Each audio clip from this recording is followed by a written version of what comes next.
Hey everybody, it is me again, making a video response to Matt Never Enough Ammo's video that I watched this morning. This is actually my second attempt, guys, so let's hope that this goes better than my first attempt. I got all the way through my first video and got to watching it and noticed that the way I had my camera set up, it was cutting my head off about right here. So I figured that would probably get on some people's nerves watching that, so I'm redoing it. So anyway, yeah, I thought that was a good topic that Matt went over, talking about, what you had to do in different states, the procedure for getting your, excuse me, for your concealed carry permit. So that's why I'm doing this. So anyway, my regular viewers will know, I guess maybe some people that will see it on Matt's channel, or on Matt's as a response to his video may not know me. I am from Kentucky. So insert jokes now. No.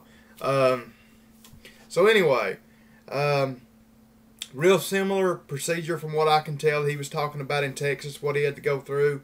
Here you do have to have a class. You do have to have a safety training course. And then you get checked out. You have to go through a background check and all that. So I'll kind of give you the lowdown.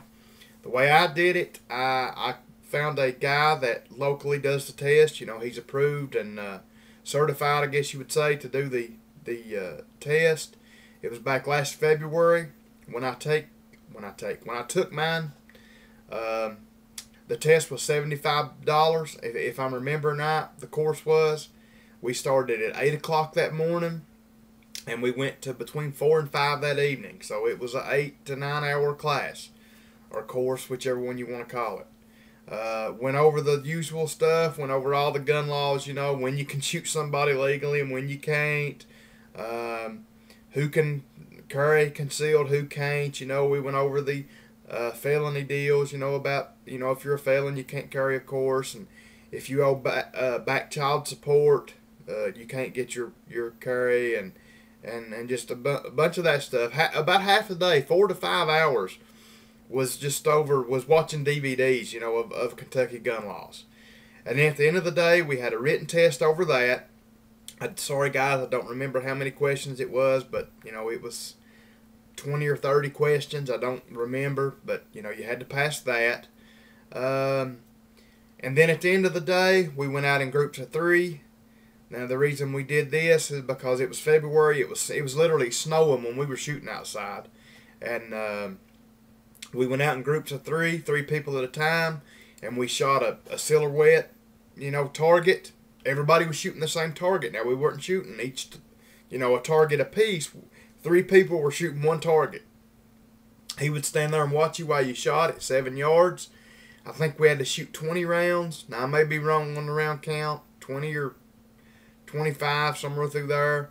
I don't know what the procedure on how many you can miss is, because from 7 yards shooting something the size of a body, I don't think anybody missed, or at least missed enough to matter.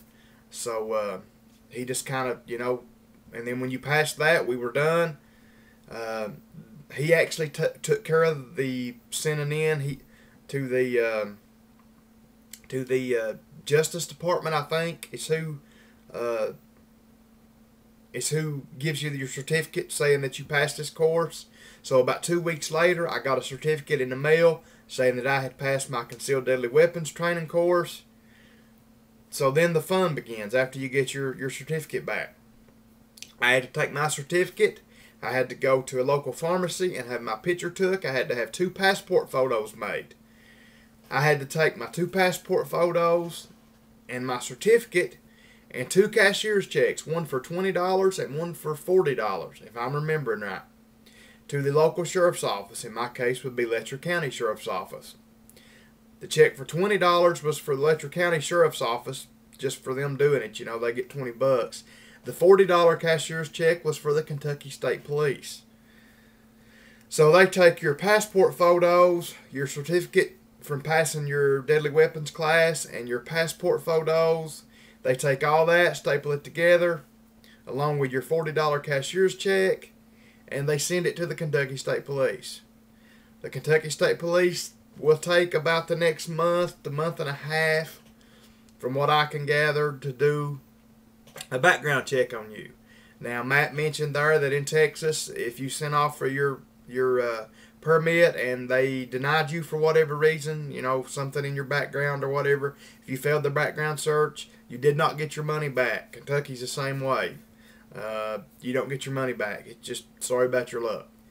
So anyway, I think it was right at a month, I think right during the 4th week of having everything sent off, I got a letter from the Kentucky State Police saying that I had passed my background check, and that it gave me a date there, which actually I think was the day that I received the letter. It said you should be receiving your permit at your sheriff's office to go pick it up. So I think the next day I went to the sheriff's office and picked my concealed deadly weapon permit up. So that's pretty much it, guys. It's pretty much the same procedure. You know, you have to go take a course. Once you pass the course, you get your certificate back, and then you send it off, you know, with some money. You know, it's all a money gimmick to the Kentucky State Police. They do a background search on you, and if you pass, you get it. So, I mean, it's a pretty good system. It's not hard to do. It's pretty easy to get your concealed deadly weapons in Kentucky. So that's it, pretty much, guys. So I hope this helps somebody. Matt, brother, if you watch this video, I love your vids, and I'm glad you brought this subject up. So anyway, guys, till I see y'all again, good night, and God bless.